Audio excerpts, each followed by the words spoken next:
Ovo je moja priča kako sam postao voice actor. Toliko ljudi me pita, Dizdar, kak si ti postao voice actor? Dizdar, kak si se ti probio u tome? Dizdar, Toliko ekipe kaže, vidi Sretnika, kako on ima talent i kako on to sam tak radi. Pa nije ništa od toga došlo iz vedrog neba. Zato čujte i počujte. Inače sam rođen u Americi, u Chicagu, a sa 7 godina sam došao u Hrvatsku sa svojom familijom. Zato imam bazu, američki izgovor i američku fonetiku i puno sam gledao američke crtiće i serije i filmove i sve to i zapravo govor mi je ostao dosta u tom američkom izgovoru. Fast forward, sa 24 godine studirao sam pravo, bio sam na 4. godini pravnog fakulteta kad sam vidio poziv za HTZ ili ti Hrvatska traži zvijezdu. I mislim si, pa imam talent za pjevanje i glasove, a nikad to nisam iskoristio, jer je moje razmišljanje sa 16 i 17 bilo pusti te nesigurne djelatnosti, ja ću ići neki teški faks, gdje onak stavim jako puno knjiga na utege i onak radim svoj mozak i ugled. Uglavnom, nastupao sam na tom showu i kako znam da je na televiziji daleko bitnije biti zanimljiv nego dobar, obukao sam svoje zabavljačko odijelo i ušao u top 15. Tad sam dobio misao koja mi je promijenila život. Čekaj malo, ja učim cijeli dan, svaki dan, ne vidim gotovo dnevnog svjetla nikad, nemam love, nemam društveni život jer ne želim da mi odvuče pažnju od toga kaj studiram. Sve kako bi bio jedan prosječan pravnik. I onda se pojavim na nekom zabavljačkom showu gdje sa svojim nebrušenim talentima i skillovima u koje skoro ništa nisam ulagao, razvaljujem i završim 7. 8. na natjecanju. Što ako uzmem svu tu disciplinu i vrijeme sa faksa i uložim na ovaj, i prebacim sve u ovaj dio. Zvuči kao recept za uspjeh. Pa nije to sam tako. Kad promijenite karijeru, ne idu stvari baš vrhunski. Probao sam malo sa stand-upom, pa sam nešto prtljao sa YouTube-om. Stvari su bile depresivne. Rujan 2011. 6 mjeseci kasnije. Grbljavina ovoga.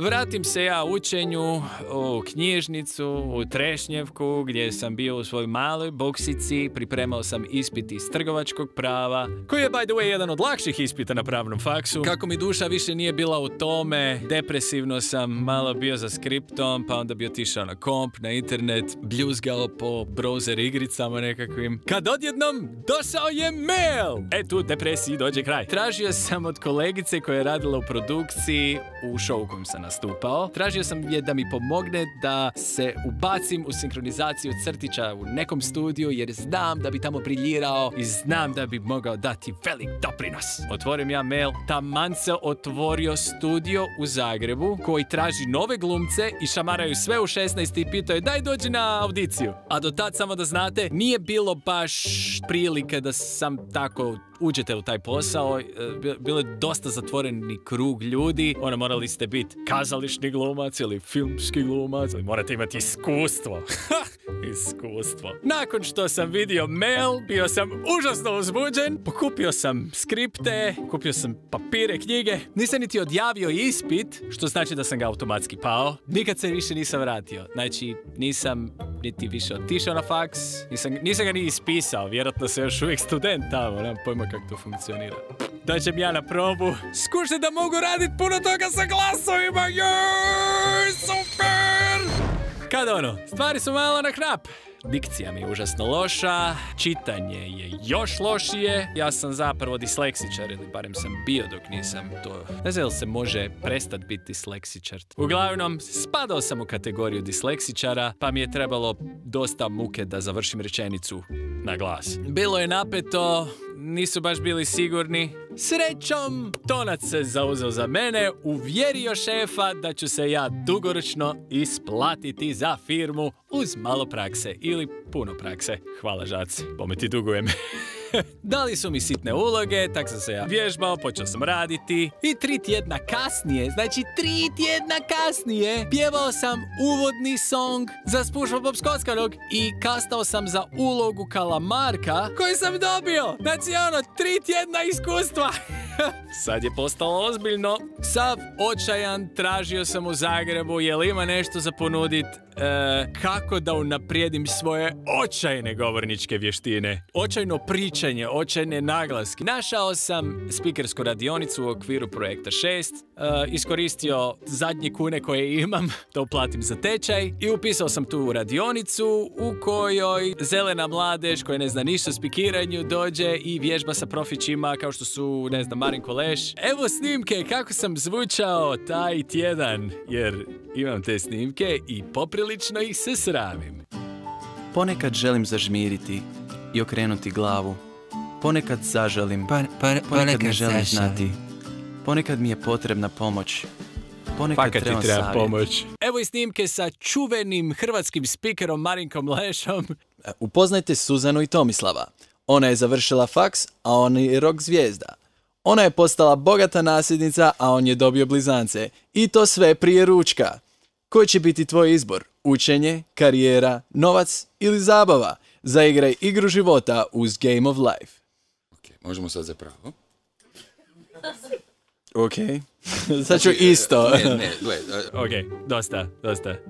Vratit će mi depresiju. Tako ja završim tu spikersku radionicu i taman su naravno prijateljski sugerirali daj se ti ipak drži tog prava. Ovo ti nije baš najbolji način da zaradiš za kruh. Ali kad vjeruješ, vjeruješ. Još je bilo hendikepa oko čitanja, dikcije, cringe trenutaka što sam se ispričavao za svaku malu sitnicu. Sorry. Ja se ispričavam. Sorry. Proces je bio krvav. Nije to bilo sam tak. I zato bi u ovom trenutku htio zahvaliti svim herojima, ton majstorima i njihovim poginulim živčanim stanicama koje su žrtvovali u prvih 3-4 godine moje karijere. Sorry, ok, ajmo dalje. Kako sam spomenuo na početku videa, ja sam rođen u Americi i cijela mi je fonetika govor prilagođena tom američkom izgovoru. Kako sam prvi put snimao igranu seriju, a ne crtić, znači u crtiću karikiraš glas, a u igranoj seriji koristiš svoj prirodni govor. Završimo mi snimanje, ja izađem iz bukse i oblačim jaknu, idem doma i tonac pusti snimku. I ja čujem onako, kaj je ovo? Pa kakvi su to deovi, zvuči onak, nisam ni bio svjestan toga. Uglavnom, sjeti se ja svih situacija u kojima mi to baš i nije pomoglo u životu. Ej, curo, tako si zgodna djevojka. Hoćeš možda da izađemo zajedno? Sorry, ja izlazim samo sa muževnim likovima. Čekaj, ali to nije... ja sam muževan. Aha!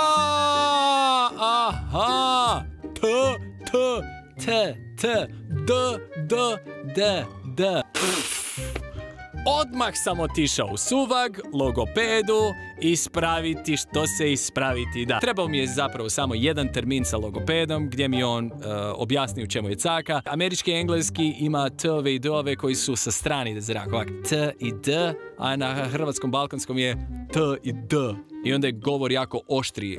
Hrvatski je općenito dosta oštar, a američki je dosta mekši. Oh my god. Stalno sam vježbao na tome. I da nisam radio na tome, nema šanse da bi postao spiker na hrvatskom jeziku u bilo kakvoj ozbiljnoj reklami. Danas zapravo uspijevam iskoristiti to kao prednost pred drugim spikerima, jer moj govor ima puno više melodije. Dok drugi spikeri na hrvatskom jeziku zvuče ravnije. Hrvatski općenito ravni u tonovima, dok je američki puno više ima.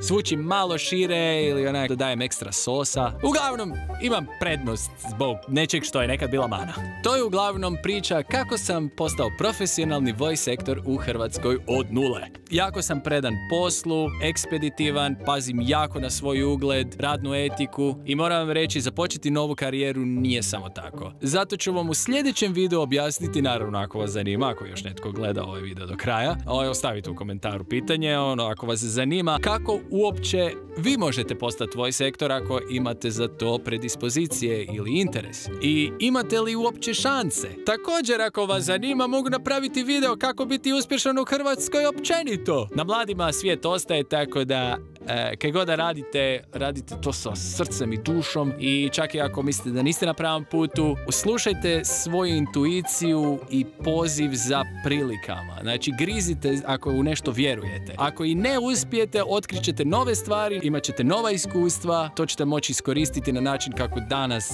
ne možete ni zamisliti. Hvala ekipa što ste me slušali i ostavite koji komentar, lajkić, šerite ovaj video ako vam je zanimljiv i vidimo se u sljedećem videu.